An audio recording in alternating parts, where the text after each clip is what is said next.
Hey everyone, welcome to a special Western Conference playoff preview edition of The Athletic Hockey Show. I'm Jesse Granger, and today I'm joined by Sean McIndoe. We're going to go deep into every series in the Western Conference playoffs. We're going to make our picks at the end of the show. We're going to bring experts from each series along the way to chat with us. And first, we're joined by Mark Lazarus and Mark Russo, who are both in Dallas for the Stars-Wild matchup, the marquee matchup of the first round. How's it going, guys? Good. My name's Michael, though. I couldn't let it go. What did I call you Mark Russo? Yes. Mark Russo and Michael Lazarus are joining us. Yes. We're off to a good start. I did get the teams right, though. It is Minnesota and Dallas that are playing in the first round, right? Okay. It's I very only early agreed here. to do the show to ask you a question, by the way, Jesse. Who would you start in goal if you were the Minnesota Wild? That is a great question. It's so funny how having two great goalies is such a luxury until you get to this point in the season, and then it just turns into an absolute nightmare for the coach, right? I think I would go with Jesper Wallstedt if it was me. I think he's been better lately. I think he's been better against the good teams all year. And I also think that if he doesn't, you can start that and try it out. And if he's not ready for the moment, I think it's a lot easier to turn to Gus. What do you think? Yeah, that's kind of the way I feel, just because Philip has not been good really since the Olympics, and he came out of the Olympics actually fine, and there wasn't really a hangover from the disappointment that he had there, where he essentially lost his starting job in the medal round. But Jesper, the last 9 starts, he's given up 2 or fewer goals in 8 of those games. And has a .930 save percentage since the Olympics, where Gus has an .875 save percentage since the Olympics, and has given up 4 more goals in 5 of his last 6 starts. So that's the reason why I would start Jesper. But there is the context, and Mark can weigh in too, of you take this away from Gus to start it off. Can you go back to him because of the disappointment that he's going to have for essentially being embarrassed that he lost his job to Jesper? And the other context here is that the Wild, remember Jesper 3 years ago, his NHL debut was in Dallas. He was a terrible situation that the team put him in. He gave up 7 goals. He hasn't played the Stars since, hasn't started in Dallas since. And that would be a tough worry about game 1 of the playoffs on the road, going into a place where you have that nightmare in your head. I don't know. If he's still worrying about a game that happened 3 years ago, then he's not mentally strong enough to be in the playoffs to begin with. I wouldn't worry so much about that. But it is interesting. You talk about like the embarrassment of losing your job. I don't think that's as prominent as it used to be. There's so many teams now that go to the Stanley Cup final using a rotation of goalies now. It's kind of become more the norm. If you're doing like a fantasy pool here and you're trying to pick a goalie, there's only 4 or 5 teams where you can be absolutely dead certain that this guy is the goalie every single game going through. I think that we've kind of evolved to a different era here where goalies almost expect not to be starting every single game in the playoffs. Yeah, you want to be the game 1 starter and you want to run with it. But I think that guys are a little more kind of inured to that, and they're used to it, where they can handle it better than maybe they could have 10, 15 years ago. Sean, yeah, what are you? It definitely, you're right. Like, this has changed. It used to be that if you didn't have one goalie, you didn't. If you had 2 goalies, you didn't have one. Was the saying, and it's a tough call for Minnesota, and it's funny that it comes against Dallas, because if any team demonstrates what happens if you screw up your goaltending in the playoffs. We could ask Pete DeBoer, except he's not there, despite doing a lot of winning because of the Jake Ottinger stuff. Mark. Which one? OG Mark. Ottinger's healthy. Is anyone else in Dallas healthy and good to go? Like, what's the injury situation? Feels like a rite of passage every spring for the Stars to be like physically limping into the playoffs here. The expectation, I'm here at American Airlines Center now. The Stars are going on the ice in about 45 minutes. I think everyone expects Miro Heiskanen to be there for Game 1 tomorrow. That's what Jim Nill told our Pierre LeBrun this week. The big question is Roope Hintz. I mean, he's such an important player for this team. His offense, his defense, the chemistry he's had with Jason Robertson, his penalty killing. He's such an important cog to this team. And there's a real chance he doesn't play in this series at all. And that's a huge loss. I mean, if you look at these two teams, I think Dallas has a huge advantage in goal. I think they have a lot of advantages up front. I think defense, it's pretty even, but their biggest advantage is down the middle. It's all these great centers they have, and if you take Rope Hintz out, that advantage is lessened significantly, and all of a sudden Minnesota's doesn't look quite so overwhelmed down the middle. So I think Rope Hintz's status is going to be something we're going to be monitoring all series, just like we did last year with Heiskanen. That's kind of what I wanted to bring to Michael Russo was this Minnesota team is so talented, but they aren't built like a typical team that goes deep in the playoffs because they don't have those centers. The strength is on the wing. Has the team have the players, coaches talked about that all season? And then how do you think that plays out against, this is the most talented Minnesota team we've ever seen. Do you think it matters that they don't have the great center depth that we're used to seeing from contending teams? Well, they haven't talked about it. We've talked about it all season. I've talked about it for 20 years. They just, it's been the Achilles heel of this team for forever. There used to be a time in this league where really I look at the Dallas Stars that won the Stanley Cup and how deep they were up the middle. You needed 2 or 3 really great centers to go on a deep run and a real top, defenseman and obviously the goaltending. And the Wild are built differently. To your point, they haven't been able to acquire that center. They did have one center that looked like he was going to be a stud, and they traded him obviously to get Quinn Hughes. And I think that Bill Guerin's goal when he got out of the cap hell was to go out and spend and try to get that top center. And then suddenly Quinn Hughes sort of became on the market, and he decided, let's try to get on par with Miro Heiskanen and Cale Makar and the top players that have a great defenseman, which the Wild have also had not that prototypical number one defenseman in their career.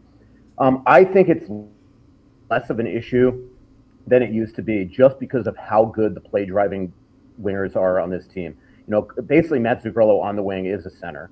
The way that he distributes the puck. And then you have a goal scorer like Kirill Kaprizov. You have a goal scorer like Matt Boldy. Eriksson Ek is still as good a two-way center as there is in the game. But you're right. It's when you look at Wyatt Johnston, if you look at Rope Hintz, if he's healthy, that's always going to be the downfall in any series. If they get by Dallas, you look at Brock Nelson and Nathan McKinnon. If Nazem Kadri moves back to center, so that it's always going to be a big issue. I really do. You talk about how the Wild have been looking for a star forever, and they got Kaprizov. Quinn Hughes to me is just this nuclear bomb of a hockey player. Where I'll tell you guys this, and tell me if I'm crazy, and I'm almost embarrassed. I chickened out. Our awards ballots are due this week, and I was agonizing over. I think a lot of us are going to have the same 4 guys for the Hart Trophy, right? Same top 4 guys, and that 5th spot is kind of this wild card where we can really pick someone that we think is a difference maker. And I'll be honest, Quinn Hughes is not on my Norris ballot, and it ate me up to do that. He is not among the top 5 defensemen. I don't think he's among the top 6 or 7 defensemen in the league this year. But I desperately wanted to, and I chickened out, put him at number 5 on my Hart ballot, because I think that's a different kind of category. And when I watch the Wild play, when I watch Team USA play, I'm not sure there's a single player in the NHL who has more of an impact on the ice when he's on it than Quinn Hughes. Am I crazy? No, I totally agree with you. And I'll be honest, I didn't vote for him either in my top 5. And look, it's the reason why is because the last month of the season, where I don't think he's been completely healthy, he's bled a lot of chances. And if you look at the Norris contenders, in the league this year, he's been on the ice for almost double the 5-on-5 goals. So this was a hard, it took me 2 hours on the plane yesterday to vote. I've never spent that much time. I agonized, to your point, on the 5th spot on every single category. Yeah. Yep. It was a really difficult vote. I wish I thought like that on Quinn, because you're right. He has been probably even though Boldy's been their best player this year, what Quinn has done for the impact of the Wild is huge. And that's why I do, it'll be interesting at practice today, Mark. Is this playoff hijinks? Is he really sick, or is he banged up and they're keeping him off the ice? The one thing I will tell you is that I've been led to believe by people close to Quinn and people in the Wild that he will be ready for game 1. But the question is, I haven't seen him since Nashville. He didn't come on the ice in St. Louis for the morning skate. He wasn't part of their practice in Tuesday. He hasn't been in the press box. He didn't take part in their jersey off the back night. So, look, there is an illness going around the team, but this could be playoff hijinks where they're just keeping him off the ice as well. If he is banged up, I don't know if he's the most important player in the entire series, but he's certainly on a short list.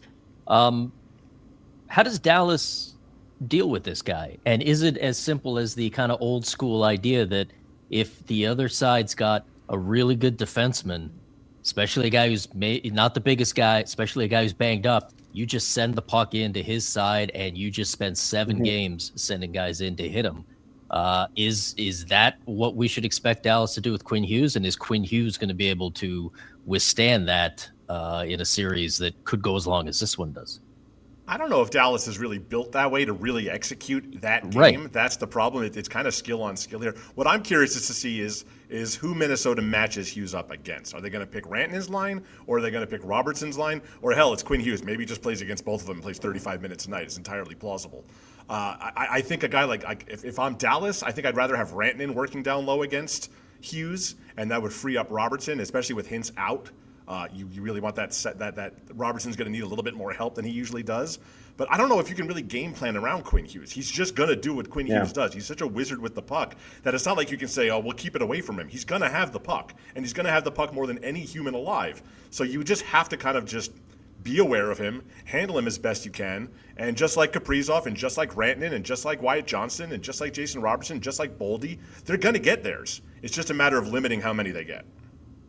Yep, and to your point, Sean and Mark, you got to catch him to hit him, and it's so hard to get to him. The problem is, and you're right. I mean, that is going to be the game plan. It has to be, is to try to throw the puck into his corner and hit him. And they do have big guys, but in the last meeting a week ago, they were definitely going after Quinn. I mean, Rantanen went after him, and look, that's the game plan when you have every good player. I think conversely, though, it's going to be really interesting to see what the Folignos do. Yakov Trenyan, who led the league in hits by like 100. Michael McCarron. I mean, these guys, this team is built on their bottom six to just play a rough and you got some goons up there in Minnesota these days. That's just great. Yeah, I mean, you got to, it's a punch your mouth type of lineup, and there's no denying what the Folignos are there for with McCarron and what Trenyan is there for on the third line. And so I think the same thing. I mean, if I'm the Wild, you're going after Wyatt Johnston, you're going after Mikko Rantanen, Jason Robertson, Roope Hintz if he's back, obviously Heiskanen if he's playing hurt. Clearly the Wild are the one that caused that injury, so they know where it is. I mean, we all know it's a knee. So I mean, like that's the playoffs, and they're going to go after him as well. The problem is the Wild have to play between the whistles. Where they lost the series in 2023, they became unglued, man. They took a ton of penalties. Marcus was kicked out of one game, and their penalty kill was absolutely garbage in that series and gave up 9 power play goals. They've been the third fewest, I think to Vegas, Jesse, third least shorthanded team in the league this year. That must continue, even though their penalty kill has been great in the second half of the season, and their power play is as good as anybody in the league, right behind Dallas for top 3 in the league. They've got to not play on the PK against that power play. And you got to think that, Dallas has the experience here, having been to the conference final each of the last 3 years with largely this team. Yep. Like, this is a very, very playoff tested team. And the Wild, as we all know, have not got out of the first round in quite a long time here. There's a burden and a pressure on Minnesota that I don't think Dallas has the urgency, don't get me wrong. But I feel like the pressure on Minnesota to finally break through is going to be significantly greater, and they do play on that knife's edge, and it wouldn't be hard to see it devolving like it did in that last regular season game. One thing that happened in the last meeting, guys, and it was pretty interesting, and this is why I might not put the Folignos on the same line, even though it looks like they will be, is 2 different times in that game, Dallas went after Nick Foligno, and Marcus lost his mind. And, that is one reason, if I was Dallas, if I was Glenn Goldson, if I was Liam Bischel, I would have recognized that right away. Don't worry about Marcus. Just go after Nick, and Marcus will lose it. And that's not how my brother would have reacted. My brother would have been pointing and laughing from the corner. Yeah. But it is kind of interesting. I mean, that was something that I saw that game to the point that you almost wonder if they should just play a Trenyan, McCarron, Marcus Foligno line and have the third line be Yurov and Nick Foligno and Tarasenko. So we'll see what happens. But back to your point on them not getting past the first round. You know who did that to them? The Chicago Blackhawks. They sucked the soul out of this franchise, beat them 3 years in a row, twice in the second round, and the Wild haven't been past the first round in 11 years, thanks to that incredible dynasty that Mark Lazarus got to cover.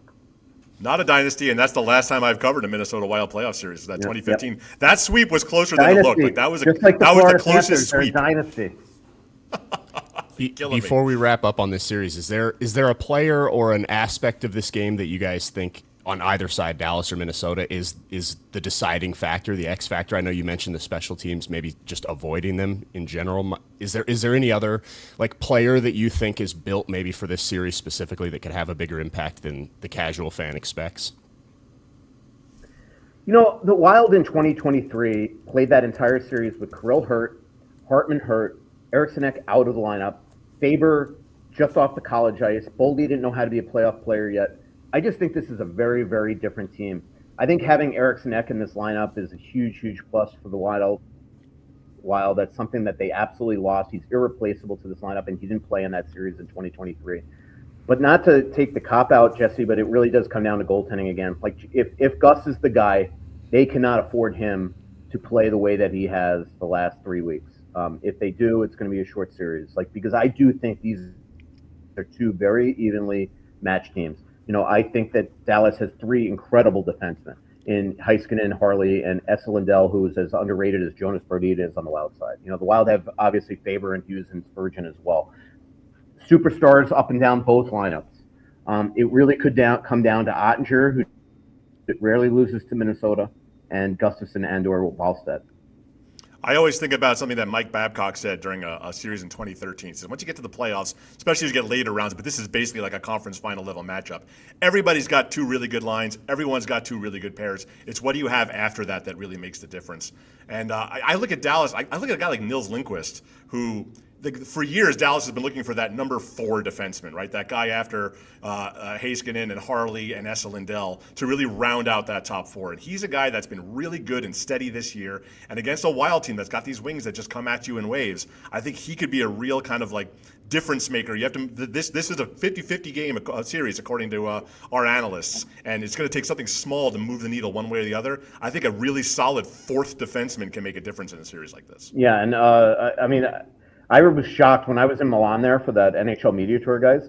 Like Miro Heiskanen and Roope Hintz, they basically were saying that Esa Lindell is like the MVP of this team, like the guy that nobody talks about. You know, he's that good. And then you start watching him this year, and the way he defends, it's just elite.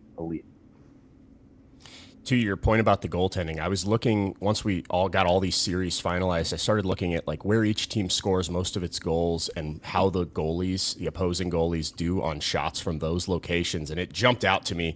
Dallas scored 156 goals from right in front of the net in the high danger area. And Gustafsson is below league average at those saves, at high danger saves. And Jesper Wallstedt is in the top 10 in the NHL. So maybe that's another kind of feather in his cap when you're looking at which of these two goalies to start. He seems to be built specifically for the way the Dallas Stars score. I am totally with you. That I wrote that the other day. Like the way that the Wild lost that game last week was concerning. They have trouble because of the Wild size on their blue line. They just have trouble keeping Dallas from getting to the interior, you know, between the hash marks and around that net. And Gus just has not been good in those areas. Awesome. Well, it's going to be a fun series. Like Mark said, this is a Western Conference final type of matchup. It sucks one of these teams is going to be gone in the first round, but at least we get this series in the first. We set the record. We made it like 18 minutes talking about this series without complaining about the playoff format. Yeah, but the good thing about the playoff format is we get a conference final matchup. Yeah. If you asked, I would have gone to town on it. So I'm glad you didn't. Hey, Jesse, every stat that you just said about Gus and Wally and the interior scoring, please send that to me on Slack so I can steal it at some point here. Gotcha. I got you. Yeah, I appreciate it. And I'm not even kidding. I need those numbers. Will do. Will do. I may present them to John Hines in the presser today. Just doing what we can to influence the coach's decisions for this first round playoff matchup. Awesome. Thanks so much, guys. Enjoy the game in Dallas. Yep, see ya. Now that it's just us, Sean, how do you see this series? Like, what's your big picture look on what you think is going to happen between these two juggernauts? I mean, it feels like we've had it locked in as a 7-game classic since November. And I often, my rule of thumb is sort of when everyone's on the same side, then you go in the other direction. So maybe this ends up being a really short series. One of those series like the Chicago series that the boys are talking about, where it can be a close sweep, which doesn't really make a lot of sense. But I wonder if we see something like that, because on paper, this is going to be a beauty. It's going to be a classic. And, a lot of times series like that don't deliver, but I mean, Colorado, Dallas kind of did last year. And we got all of the fun with that. So I don't know. I've had Dallas way up high in my rankings all year long, and to pick against them in the first round after that all year, I mean, I sort of have to stick to the flag that I've planted. So I will take Dallas, but I'm nervous about that injury situation, because it's not going to take a lot to tilt this one. Yep. It's going to be fun. All right, let's switch to my series that I will be covering, the Vegas Golden Knights against the Utah Mammoth, the Pacific Division pillow fight winning Vegas Golden Knights, and took care of business against Seattle the other night to wrap up the division. They are the fewest points for a division winner since we switched to the 4-division format way back in 2013. No team has ever won a division with less than 100 points, and the Golden Knights got it done with 95. They're 6-0-1 since John Tortorella took over. I will say, if you look at the opponent's points percentage and the Vegas odds, that was the easiest 7-game stretch of the entire regular season for the Vegas Golden Knights. So while the coach deserves some credit, I do think that it was a product of the schedule, and maybe that had something to do with the timing of that coaching change. But the Golden Knights have looked like a different team. They've looked like a much better team since Tortorella took over. They're scoring more goals. They're getting more saves. John Tortorella put Carter Hart into the net. He is the starter for the Golden Knights entering the playoffs. He started 6 of those 7 games with Tortorella behind the bench. After really not playing much at all this year, he barely got, as soon as he got eligible, he played a few games and got hurt. It was basically Aiden Hill and Akira Schmidt all year, and then Carter Hart comes in the last 6 games, takes the job, and will be the starting goalie going into a playoff series against Utah, who's playing its first series since relocating from Arizona. What are your thoughts on this series? I'm looking forward to it. I'm glad that Vegas did finish hot enough that they did finish ahead of Utah, so we don't have the situation where the wild card team is better on paper as far as their record than any of the teams they're crossing over to go and play. I got to shout out the Capitals fans right now, who I'm sure are yelling about how their team technically finished ahead of the Golden Knights in the standings, and they're sitting at home, and Vegas is the top seed. But you know what? The format is what it is. And even in the if the playoff format was the 1 versus 8 that most people seem to prefer, a lot of people still say that you got to give the division winner a top seed there. So at the end of the day, you win whatever division you're in, and I don't think anyone considers it necessarily an easy path, given that they've got to go through a pretty good Utah team, and then perhaps Edmonton waiting in the second round. But it's the Tortorella factor is the part that I'm struggling with a little bit from a distance. Is how much has he changed? How much has he tweaked? Maybe you can kind of get into that a bit more of what is this guy doing that's different other than the goaltending? And, is it as simple as when goalie makes save, the coach looks smart, and when the goalie isn't, then the coach looks dumb and maybe looks for a new job? I think that's certainly part of it. I also think, as I mentioned earlier, the schedule, when you come in and 2 of your first 3 games are against the Vancouver Canucks, you're going to look like a really good coach. It doesn't matter who you're coaching. They're going to beat the Canucks, and you're going to look good. It's so interesting with Tortorella because he came in, and I'll never forget the first sentence he said to the media in Vegas was, "I'm not going to change much." And we all just kind of looked around like they just fired the Stanley Cup winning coach, arguably top 3 coach in the NHL, just was coaching with Team Canada in the Olympics, so that the guy could come in and not change much. He has not, and the funny thing is, every time we try to give him credit for a change, John Tortorella refuses to admit that he's coaching this team. Essentially, we asked him about 2 set plays face-offs that resulted in goals in the final game against the Kraken, and he's like, "Wasn't me. It was the players all on their own. I had nothing to do with it. Don't give me credit." That's kind of been his, he basically came in and said, "I'm not changing any of the schemes that Bruce Cassidy's running. I'm only going to emphasize different things." And that is not to be afraid of mistakes, to check forward and play on your toes. And if you're going to make mistakes, make them out of aggression rather than making them out of being too conservative, being too worried, playing too far back. And it has worked for the Golden Knights. This is a team that is an aging core, but they're still very talented. They have looked slow this year, especially towards the end of Bruce Cassidy's tenure. They looked slow. And I think that part of it is just physically being slow because they're a big physical team that's getting older. I think the other part of it is they were thinking a little bit too much. They were thinking too much out there, and I think that that wasn't allowing them to play as with the aggression that they needed to. John Tortorella comes in. They're all of a sudden, they're giving up more 2-on-1s than they ever did against with Bruce Cassidy behind the bench. But they're also creating far more on the other end, and the forecheck is finally working. The Golden Knights had fallen behind in almost every game against a legitimate opponent this season. Like, I'm talking every time they played a team that was in the playoff picture, they would fall behind 2-0, and it was like clockwork. And part of it was they just couldn't forecheck teams early in the game when they had their legs. They couldn't catch them, and then the other team would score some goals, and then they'd sit back. And now that it's not a neutral state game and the team's sitting back, the Golden Knights offense would look great and they'd be all over them, but they couldn't do it at 0-0. Since John Tortorella's come in, they've done it much better early in games. And I think that this Utah team is going to be a phenomenal test for this team because, as I mentioned, I think the Golden Knights' biggest weakness this year is the lack of speed. Part of that is they're missing William Karlsson, who's been out for basically the whole year. He's really important for them with the speed up the middle. And they even struggled against Seattle in that final regular season game. It was 1-0 Seattle halfway through the game. And after the game, John Tortorella said, give that team credit. That's a fast team.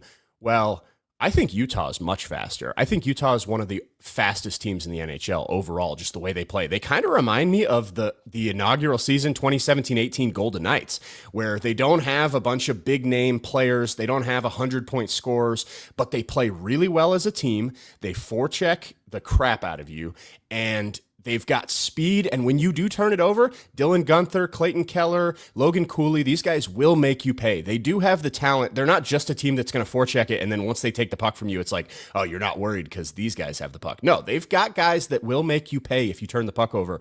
I think this Utah team is going to be fast for Vegas, and it's going to be a challenge. I think the general perception of this series, I think Utah's got a much better chance than the general consensus thinks. Yeah, and it's interesting because I do feel like there's been a lot of, I think a lot of people will pick Utah knowing that nobody ever wants to turn in a bracket that's just chalk. So you got to have a few upsets in there. And the Mammoth have been fascinating because, people remember that for the first month, they looked like one of the best teams in the NHL.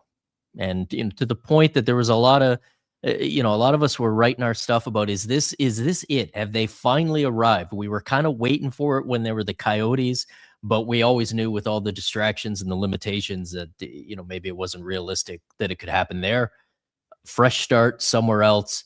This is it. And then almost immediately after that, they cooled off for a chunk of the year, and you kind of not forgot about them. Certainly not forgot about them, but given how the big three in the Central were sort of taken off, the spotlight went elsewhere. And for that reason, the fact that they've been a very, very good team in the second half is maybe sneaking under the radar just a bit. But I do feel like there's going to be some upset picks there.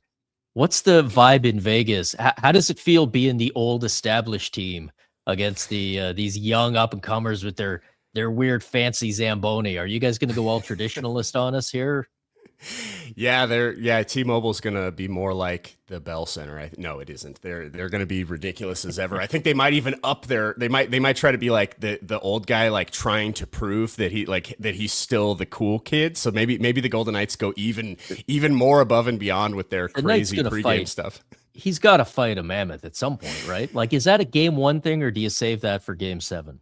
They typically do it for every game in a series. So during the playoffs, the Golden Knights have their pregame ceremony, and they like to, during the regular season, it's kind of a generic one, but during the playoffs, they like to theme it towards the opposing team. And they usually do the same thing for every game. So Sunday night, game 1, we will get the pregame. I hope he fights a Mammoth. It would be great. Maybe they can be careful if he, because it's only, remember, this is Utah. It's only one Mammoth.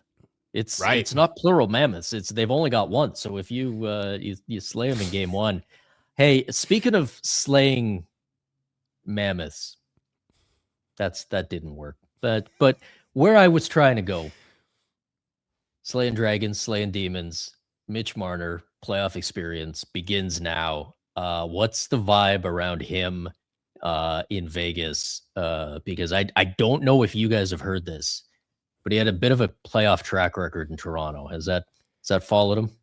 I was joking with one of the other media members here in Vegas that covers the Knights, and we were talking about, like, one of the coolest things about the playoffs is we get to experience the Mitch Marner playoff, like and we've been getting, trust me, every time Mitch Marner scores a goal and I tweet about it, the Toronto fans are still following him here in Vegas. They are very vocal, and they have been telling me all year that wait until the playoffs. So I am excited for just that drama. And what's interesting is I think Marner's playing his best hockey under John Tortorella. And I don't know if it's just a coincidence. Covering the Golden Knights, I see superstars get added to this team twice a year.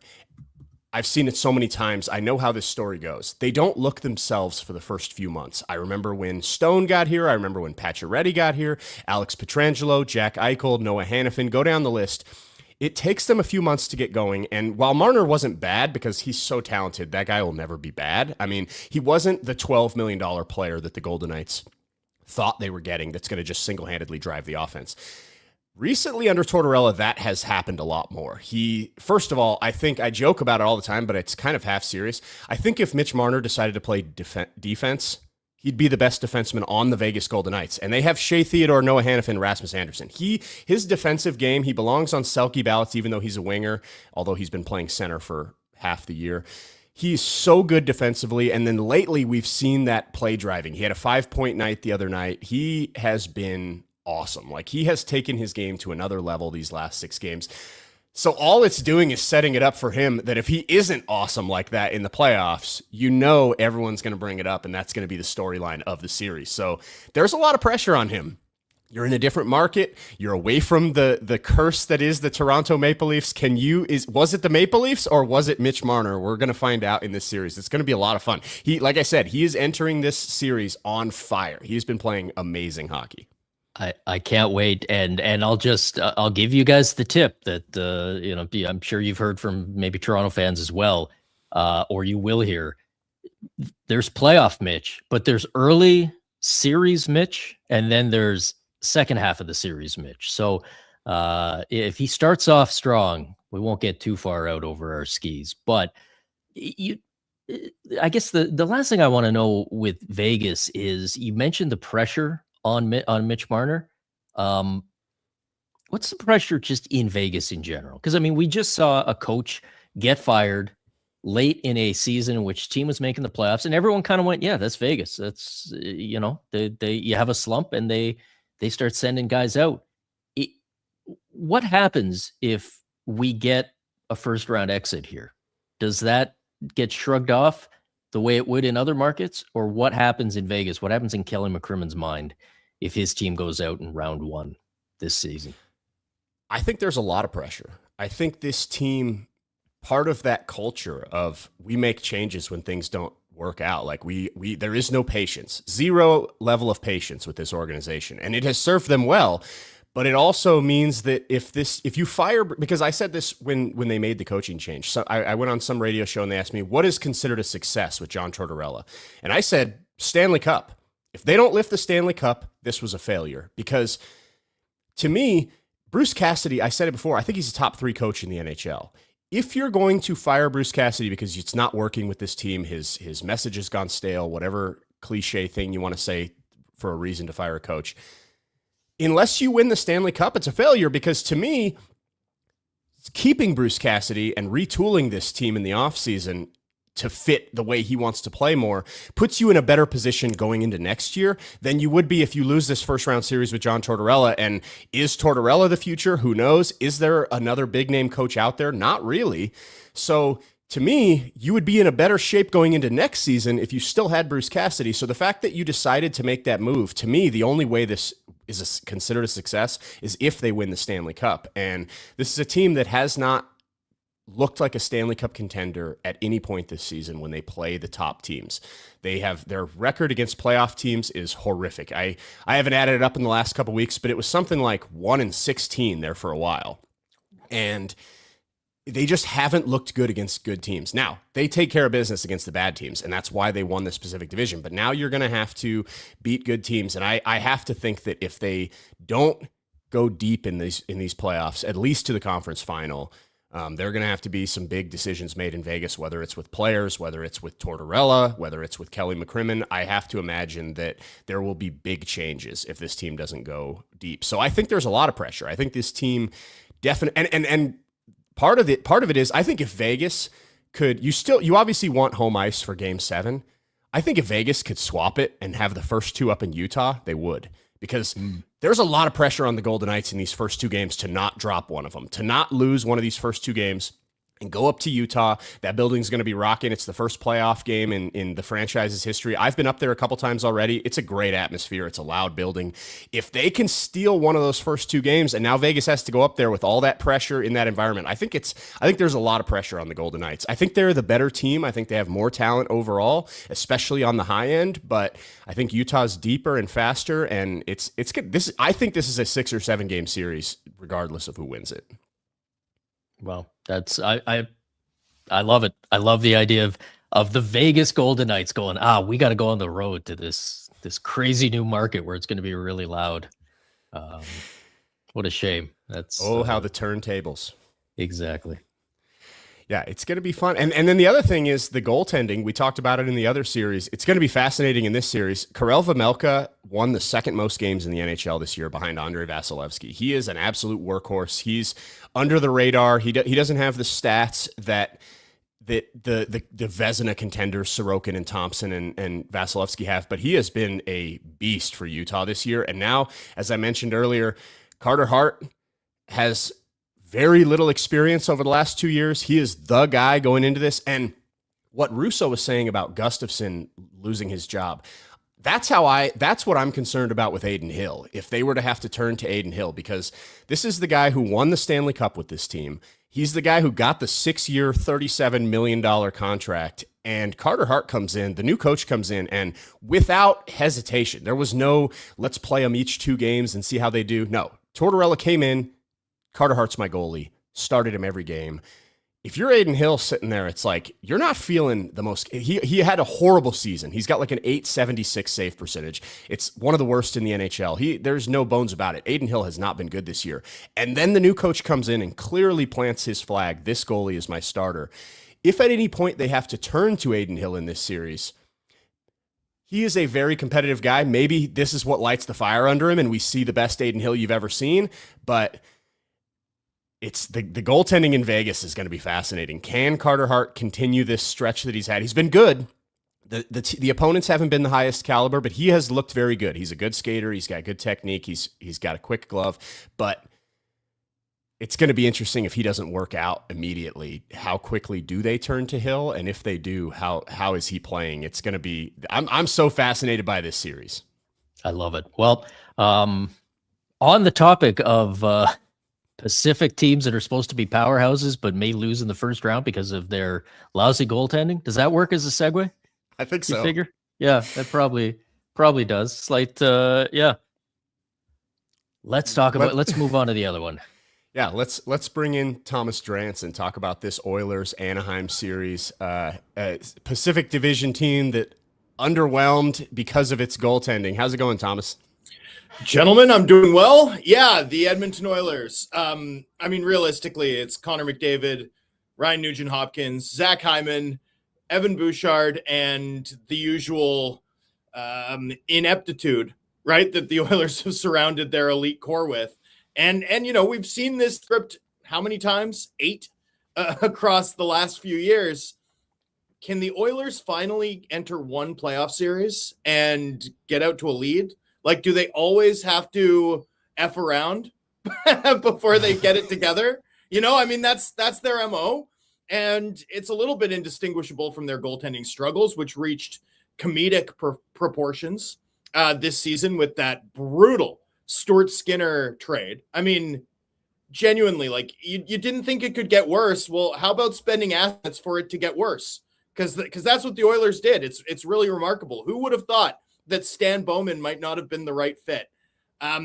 So yeah, look, I mean, the Oilers are a mess, but they have Connor McDavid, and Connor McDavid starts to play 28, 30 minutes a game in the playoffs and kind of performs like a 1990s NBA superstar in a lot of these series. You know, like it's like, well, the Oilers, they're not as good on the back end. Their goaltending's suspicious. We don't know about their depth. Yeah, but they have Connor McDavid, so kind of the rest of it doesn't matter. I mean, that's been the logic of the Oilers the last 2 years, and they're facing an upstart Ducks team that doesn't check very often, right? Like they just don't check much, despite the nationality of Lucas Dostal. And so we'll see if they are ready for prime time. I think they're ready to put up some goals. Like, I think this is going to be among the most fun series to watch if you like crooked stat lines and Connor McDavid and Leo Carlsson cooking people, which, to be so clear, I do.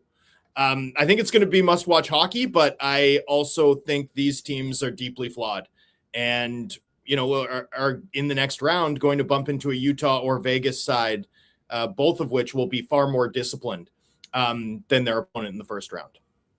We love it. A lot of times people talk about what's going to be the best series, but well, what's the best series? What's the most entertaining? Yeah. It might end up being this one. Lots of talk there about Connor McDavid and what he's going to do in this series. But usually when we're telling the Oilers story, it's Connor McDavid and Leon Draisaitl. What's the status there? Are we going to see him? Is he going to have an impact? How early? What's the latest that we've been able to figure out? Yeah, I mean, the latest is that he's expected back at some point in the first round, based off of, you know, some of the updates around the Oilers over the last 24 hours. And obviously that's going to be critical. It might not be critical in this series. And it might not be critical. Like, I don't know if you guys watched, because the Oilers just demolished the Canucks in their 82nd game of the year. Obviously I'm on our Canucks beat most of the time. So I was watching it keenly, regretting that this Vancouver Canucks season, in which they lost 40 games, is at an end. Right off the first draw, McDavid had a rush chance, right? Like, knowing that they needed to win to avoid playing the Avalanche, I think we kind of got a taste of the most assertive possible version of Connor McDavid in that first period last night.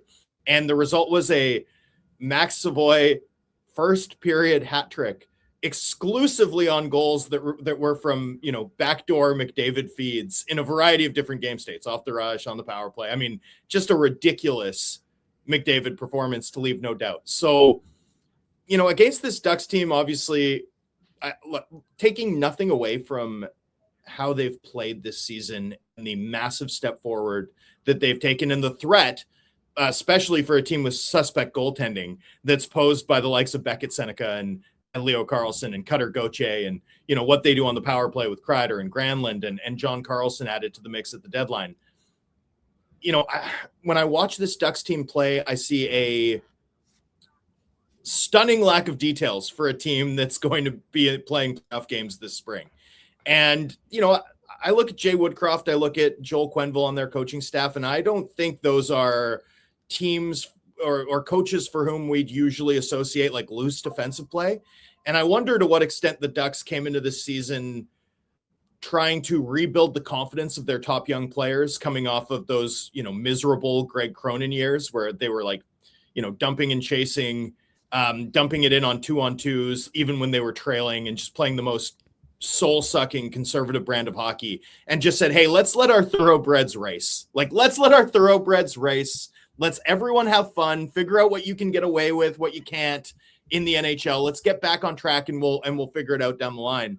I think that's what the Ducks have done this season. I think it made sense to do, and obviously they've had success doing it. But when you watch how dependent this team is on Dostal to keep their score lines like pedestrian, you know, not even good, just like, we didn't allow 5 goals because Dostal made 8 stunning saves. I mean, I think his save percentage is in the mid 90s, and I'm telling you, he's one of the best starters in hockey. Like, there's no question in my mind. Yep. Yeah, given the environment that he plays behind. So, you know, I think that's a really scary mix for the Oilers. And again, this is why, like, I think we're going to see some 7-8 games. I think we're going to see some mash the over. If you're a bettor, like Dom Lucian, I'm talking to you, mash the over in this series, because I think the combination of the Ducks have a lot of extraordinarily skilled shooters, and they get to shoot on Edmonton Oilers goaltending. That's a scary prospect for Edmonton. And the Oilers are coming at what I think is one of the loosest defensive teams in hockey with Connor McDavid, who is basically hockey John Wick.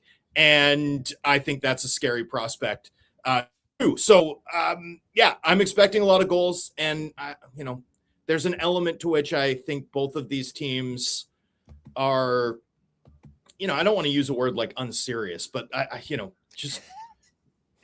you should. I love that word. There's like a little bit of unseriousness about them. And that's not to say that the Oilers aren't going to make the Stanley Cup final for a third consecutive year. It's just so abundantly clear that if they do, it's going to be because they have hockey John Wick, and the Florida Panthers killed his dog. And as a result, I don't really want to bet against him. So I realize that those Chicago teams are not this Anaheim team, but I can't help but remember the Quenneville teams. They weren't I don't feel like they were the best defensively during the regular season. Then they would get to the playoffs and all of a sudden nobody could score on the Chicago Blackhawks. Now, I don't think we're going to get to a point where nobody can score on the Anaheim Ducks, but I do wonder how many tricks Quenneville's got up his sleeve. Their defense, I know the forwards are young, but they've got Radko Gudas. They've got Jacob Trouba. They added John Carlson. They do have some big, heavy guys on the back end that are experienced veterans. I wonder if Quenneville can get this team playing C- defense in the playoffs, and which would be way better than we would ever expect. Like, how much influence do you think Quenneville can have on this team? We've seen him work magic in the playoffs before. Well, I think he's done a great job. Like, don't get me wrong. I think this season has been a huge win, and I think it makes sense even that they play loose hockey, given how they played and why they struggled the last two seasons. So, I'm on board with Quenneville's devil may care approach to this season. I'm not criticizing this team's lack of checking yet, because I think it's the right big picture strategy for this group of players. Next year, I think if they don't begin to tighten it up, then I'll start to ask questions of Quenneville, because you're right. The Chicago Blackhawks weren't like the most locked down group we ever saw. And some of their classic, games involved 5-4 wins or 5-4 losses to Marian Gaborek's Kings or what have you, right? I mean, this Chicago team, the Showtime games against the Bruins, right? Like that Chicago team won by being unkillable and being able to manufacture offense reliably in tight spots to sort of save their skin, despite the fact that they had exceptional defensive pieces, Jonathan Toews, Kruger, obviously Keith and Seabrook, and on down the line. I just don't think there's that level of DNA here. This team, you mentioned the right side in particular. Like, Trouba's the youngest of that group at 32.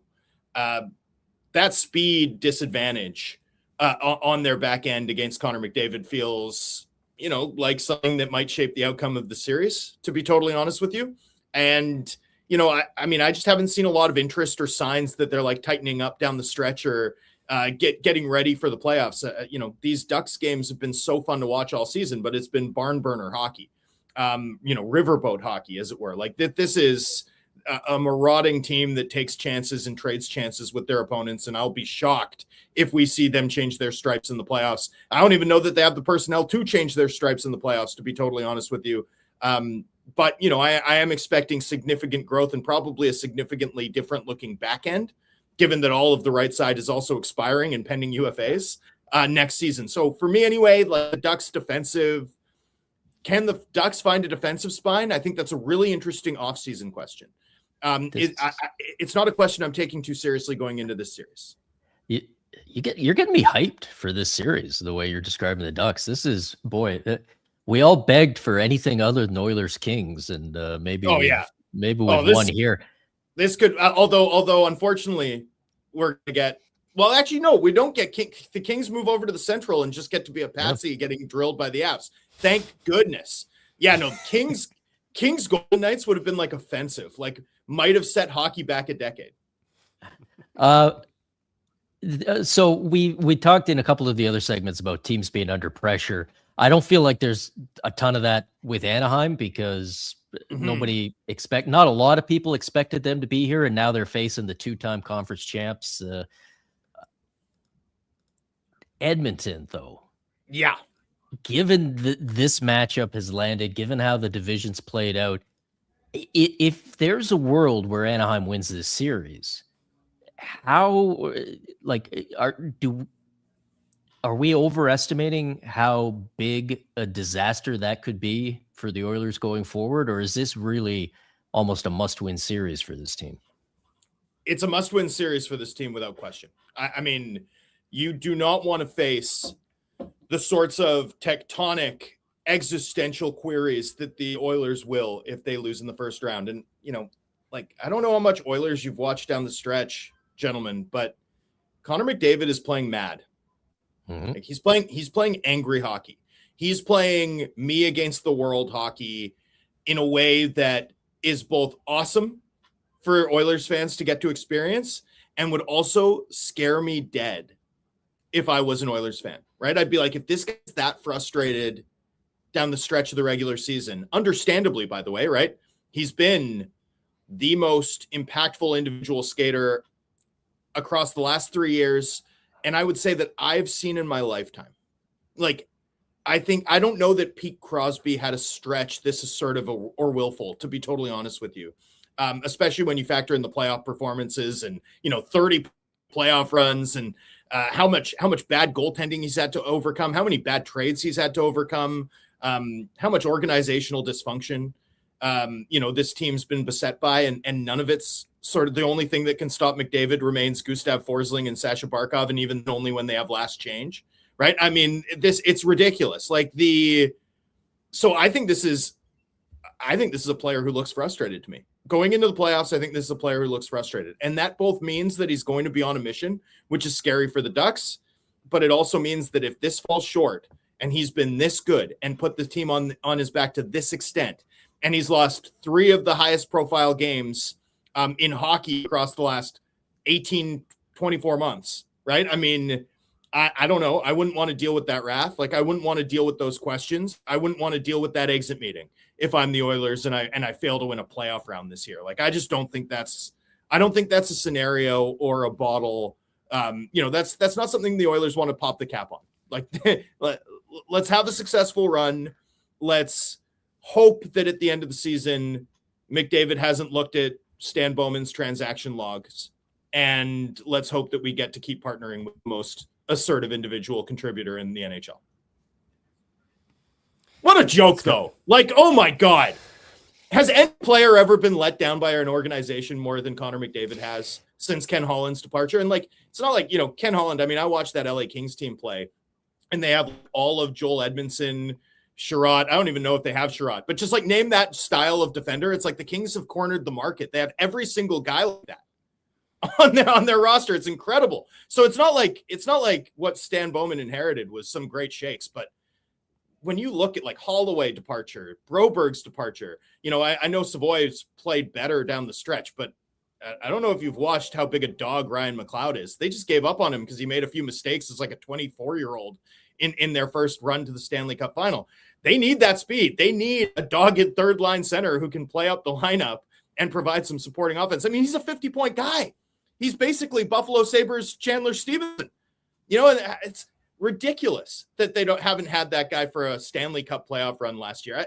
Just an absurd collection of moves. And predictably, I mean, this is the guy who made the Seth Jones trade in Chicago. If not for the favorable bounces of the lottery balls, he literally would have traded the pick that became Connor Bedard for Seth Jones. And the Oilers thought it was a priority to bring this guy back to put McDavid over the top. And what in his work since do you think stands out to Connor McDavid as reasons that this guy can help me and help this organization get over the top? I mean, it's just preposterous. There's a saying in Italian soccer that I really like, which is when retreads get hired, they say sort of the Italian equivalent of, it's a cold bowl of soup that satisfies nobody, right? That's the direct translation.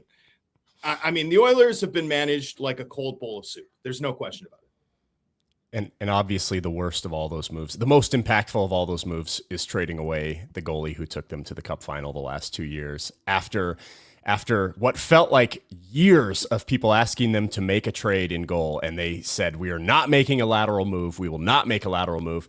And then they traded the inconsistent, Stuart Skinner is inconsistent, but the young, always available, inconsistent goalie for the old and cheap, by the way, cheap, young, always available, inconsistent goalie for the old, expensive, never available, inconsistent goalie in Tristan Jarry, who won't even be starting this series. Now, if we had to put odds on how many goalies will play for the Oilers this series, I think you can't even do 1.5. You might even have to do 2.5 as the line, with a heavy favorite on the minus on the over. But to go into this series, like if they had Stuart Skinner, I would feel so much better about the Oilers going into these playoffs. So much better. Yeah, I mean, the problem with trading Stuart Skinner for like a ceiling bet goaltender like Jarry, right, is that you traded floor. All right, the Stuart Skinner is like I'm just straight up playing to the crowd with Sean McIndoe here. He's like a James Reimer coded goalie. It's like it never looks pretty, but he's always healthy, and he's at the end of it. After he scared you absolutely witless across the last, several weeks or over the course of a full season, you're like, yeah, he, stopped a roughly average amount of stops while being a starting goaltender. We didn't trust him for a second, but he did the job, right? I mean, that's what Stuart Skinner is. I get why the Oilers wanted more ceiling. They didn't want to sort of go into the playoffs with Pickard and Stuart Skinner again. But you can't trade floor when you're a team in a window in net, when you have reliable floor like Stuart Skinner. And you definitely can't pay to get rid of that floor while taking a ceiling bet on a goaltender like Jarry, whose track record in big games is incredibly mixed, and who's got the durability issues that have dogged him across the last 4 or 5 years, that saw him clear waivers. I mean, they paid futures for a guy who was on waivers like 8 months prior. I mean, what are we doing? I have to say, if in an alternate world where the Oilers didn't make that trade or any other trade, and they're actually going into the playoffs with Stuart Skinner, yeah, we'd be critical of that too. We'd be all over it, right? We'd be. Yeah. I mean, how many times did we say even after back-to-back trips to the final, they can't do this again? They cannot go into another playoffs with these two guys. So they didn't, but it just speaks to what a mess that trade was. That now we're looking at it going, what would have been better? Well, I think Ingram's their guy. Stuart Skinner again. Yeah. I mean, I think Ingram's the guy who they should play. I think he's the best fit behind that defensive structure. I think he's the best fit too for like a Wild West type series, which I expect this to be. So I'd like to see the Oilers just go with Ingram from the start, because I do think we'll see him, and I do think it's the right thing that we see him. I think he's their best bet at sort of having a guy capable of catching some bullets in his teeth, which is, I think, what the Oilers are going to need here, as opposed to Jarry to start the series. So will be fascinating to see this dynamic play out. But either way, Oilers goaltending can play well, and they're still going to give up goals in this series, I'd expect. Well, you've successfully hyped us and all the listeners for this series. So thank you so much, Thomas. That's what I'm here to do. Thanks, boys. Awesome. Yeah, we've got some great series. I feel like we're 3 series in, and we've been hyped for all 3 of them so far. And we turn our attention brings us to what a transition to the Avalanche and the Los Angeles Kings. We're going to bring in Scott Wheeler, who normally does amazing work for us covering the prospects, but now he's going to cover the prospects of the Colorado Avalanche beating the absolute hell out of the Los Angeles Kings. How's it going, Scott? Well, first of all, tough act to follow with Drancer there. That John Wick line was unbelievable stuff from Drancer. So, tough act to follow in terms of the excitement that I have for this series, and in terms of listening to Drancer backstage. I don't know. It feels to me like this is going to be quick and easy and clean for the Colorado Avalanche. I think the Colorado Avalanche are the best team in these playoffs. And I think if you're ranking teams 1 through 16, that the Los Angeles Kings, with the worst goal differential in these playoffs at -22 in the regular season, have to be 15 or 16. Maybe you like the Los Angeles Kings more than you like the Philadelphia Flyers or the Anaheim Ducks, maybe. But this is going to be like, if they can even tread water against this Avs team, I'll be pretty surprised. I picked this when we did our predictions this morning at The Athletic, and submitted them at least. I picked this series to be my only sweep of the first round, and that's the way it feels like it's going. Like, Godspeed to Joel Edmondson and Brian Dumoulin and Cody Ceci trying to defend Martin Necas and Nathan McKinnon and company across 4 games. But I just don't see it. I think losing Fiala is a death knell for this team. We'll see whether Kuzmenko, who's also been out recently, but might be back in time for at least 1 or 2 of these games. We'll see whether he can help them. Obviously, Panarin helps, Watton helps. It's just not enough with that blue line and without Fiala to I think, even have a fighting chance against these Avs. And maybe Kings fans will be filling our YouTube comment section here with their disagreements, but if I were Vegas, I'd gladly be taking the money of all Los Angeles Kings fans in this series. It feels like the contrarian view on this series is to go Colorado in 5 or maybe 6. Is there? I mean, because look, I'm trying to. On the one hand, I want to be open to surprises. I mean, this regular season should have humbled all of us who think we can predict what's going to happen in the NHL. But I'm also not trying to, shine up a turd too much here. Is there a scenario where the LA Kings come close to winning this series that isn't as simple as goaltending goes crazy? Darcy Kemper stands on his head, just making 50 saves a night. We all know that can happen in the playoffs. Is there any other path here other than the one that's just kind of the default upset that sometimes we see? Maybe Brant Clark and Artemi Panarin in that power play sort of really clicks. Like, I think that's a path. Penalty trouble for the Avalanche, but the Avalanche aren't a big, like, they're not a big mean team, and they're not a team that takes a ton of penalties. So even that feels unlikely. Like, Panarin and Clark and maybe Byfield really, really elevates, and we finally see the Quentin Byfield we've all been waiting to see. But Byfield was playing 20 minutes a night for them this year and is going to finish with 50 points. And there's not a lot of forwards playing 20 minutes in the night who are only producing 50 points in the league. So even Byfield feels like he's just not quite there. This isn't 2010's Drew Doughty, and he's not going to turn back the clock, though he has had a very, very good season. Like, I think we should probably be talking a little bit more about how good Doughty was for a blue line that outside of Drew Doughty, every guy has some kind of an issue. Brant Clark has taken a step this season, and that's been positive. But I mentioned Edmondson and Ceci and Dumoulin off the top. Like, it's a difficult group, especially against speed. And there might not be a team in the league that has more speed than these Colorado Avalanche. So I don't know. I don't like their 4th line. Lawton helps the 3rd line. Panarin certainly helps the top 6, but I just don't see it.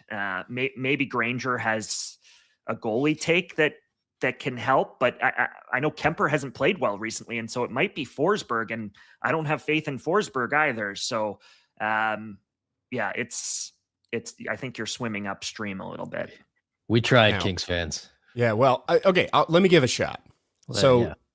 I'm playing devil's advocate here. I don't think this is going to happen. But this Avs team, when I've seen them struggle in the playoffs, I watched them go up 2-0 to Vegas, and this has been a few years ago, but it's still mostly the same core.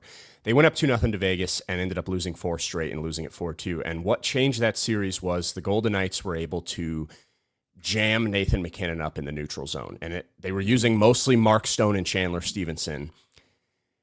And it really messed them up. Like, it ruined their flow on offense because they're so fast and because they're so confident in their offense.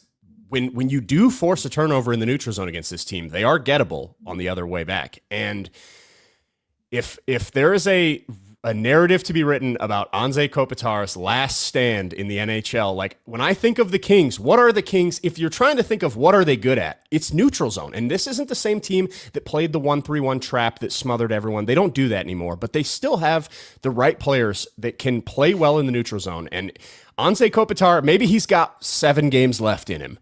to be able to try to slow down Nathan MacKinnon, force a few turnovers, put some doubt in their mind. And then you've got Artemi Panarin playing on his wing. If Kopitar can force a couple turnovers and get it to Panarin while Makar and them are already skating up the ice, maybe there's some doubt in their mind. I don't think the Kings have a chance, but if I'm trying to write a narrative, it's Anze Kopitar's our lasting memory of him was how he put up a fight against Nathan MacKinnon and forced this at least into a competitive series. I could see it. I might have been able to get there prior to the acquisitions of Nick Waugh and Nazem Kadri and the way that they filled out the depth of this. Like, I think that was an Achilles heel for this team entering the season. Like, when I looked at the Avalanche and we were doing our predictions back in September, October, the one thing I didn't like about this Avalanche team was sort of that the look of that bottom six. And you wondered a little bit about their third pairing, though Sam Malinsky might have emerged as one of the best third pairing defensemen in the league this year. But you wondered a little bit about what the bottom six would look like. And now I think with the addition of Kadri, everybody just kind of fits where they're supposed to fit. And they're just too deep, man. They're too deep. And Malinsky is legit on top of Devin Taves and Cale Makar and Brent Burns and the rest of that blue line. Like, I think Malinsky has really actually moved the needle for them in a lot of ways with his ability to control play. It's tough. I mean, it has to be goaltending, right? Like, it has to be great goaltending for one team and poor goaltending for the other. And even in Wedgwood, like, they just haven't gotten poor goaltending this year. That's also been a big difference between this year's Avs and the Avs of the two prior seasons, right? Well, that's the problem is I guess you could say Anaheim Edmonton is probably the most lopsided goalie matchup, but outside of that series in the West, this is the biggest lopsided matchup, and it's in favor of the Colorado Avalanche. Like, the Avalanche have some of the best goaltending in the NHL this year in both Blackwood and Wedgwood, and the Kings, this is a team that normally Mike Buckley, the Kings goalie coach, does phenomenal work. He's the goalie coach for Team USA for good reason, and they get the most out of every goalie that comes through Los Angeles. Like, they rarely have bad seasons. This is a blip on the radar for this team. The goaltending hasn't been very good for the Kings this year, and for it to just turn around and be good against an offensive powerhouse like the Avs, I would be very surprised. I guess we need to get to the picks, and there's a ton of suspense on this one. Let's start. Yeah, and let's do picks. We obviously all filled them out for the Athletics staff predictions this morning, so we can just go off those. We'll start with this game, Colorado and LA. Scott already said it's his only sweep. It's also my only sweep of the first round. I also picked Colorado 4-0. So what do you got, Sean? Are you going to shock us here? I'm going to go. I'm going to shock the world. I am doing it. I'm going contrarian. Avs in 5. Going out on a limb there. Sorry, right. LA. I just remember, if they pull it off the upset, remember, yell at these two slightly more than you yell at me. Let's go in reverse order that we went through in the show. Let's go back to the Ducks and Oilers, and I'll start. I've got Oilers in 7. I think Thomas is right. I think it's going to be a gunslinging series with high scoring. I think both teams are going to win plenty of games. I'll take the Oilers in Game 7, though, the experience. I have it a little more lopsided. I've got Oilers in 5. I have zero faith in the Ducks' ability to prevent Connor McDavid and company from doing just about whatever they please on offense. And I think the Oilers are going to, despite the Oilers' flaws, I think they're going to have the puck all night, and it's going to be tough for this young Ducks team to figure that out. Yeah, I like the matchup a lot for Edmonton. I think this is sort of their, as far as something to maybe ease them in. I just think it's too big an ask for Anaheim, although the goaltending hangs over that whole series, but I have Edmonton in 5 on that one as well. All right, Scott, who you got with Vegas and the Utah Mammoth in their first ever playoff series? I have the Golden Knights in 7, and this was one of the series where I was very, very close to picking the quote-unquote underdog. I'm not sure that the Mammoth are that strong of an underdog, but the Golden Knights finally seem to be playing at least up to their potential. I know they had a soft schedule in their 7-0-1 run under under John Tortorella, and those 2 games against Vancouver and 1 game against Calgary that were in there are basically a layup for an incoming new coach. But I still like the Golden Knights. It sounds like Torts is really going to rely on Eichel and Stone and Marner and just push his top dogs. And I think the Golden Knights have some of the biggest top dogs in the league. And I don't know that the Mammoths I like the Mammoth depth, but I don't know whether they're sort of true stars, the Kellers, the Sergachevs. I don't know whether they quite match up with the go-to guys for the Golden Knights. So I lean Golden Knights there. John? Utah in 6, because I have to pick an upset somewhere along the line. So it's mandatory. And I don't think the gap between these 2 teams is very big. I think the regular season did tell us that the gap is smaller than we would have imagined. I like the goaltending matchup from the Mammoths perspective. Yeah. Let me have Utah 6 games, and that's my upset special, picking a team that had 1 less point than the other team. Golden Knights fans won't like this one, but I've got the same pick. Mammoth in 6. I think they are a faster team.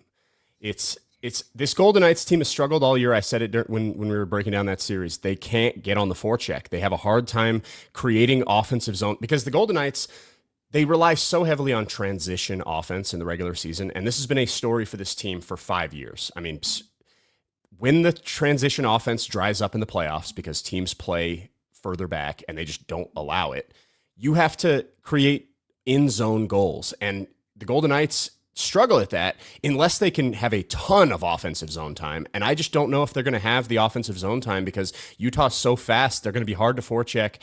I think scoring struggles will be the story of the Golden Knights, and for Maple Leafs fans watching Mitch Marner, they are going to love every second of that.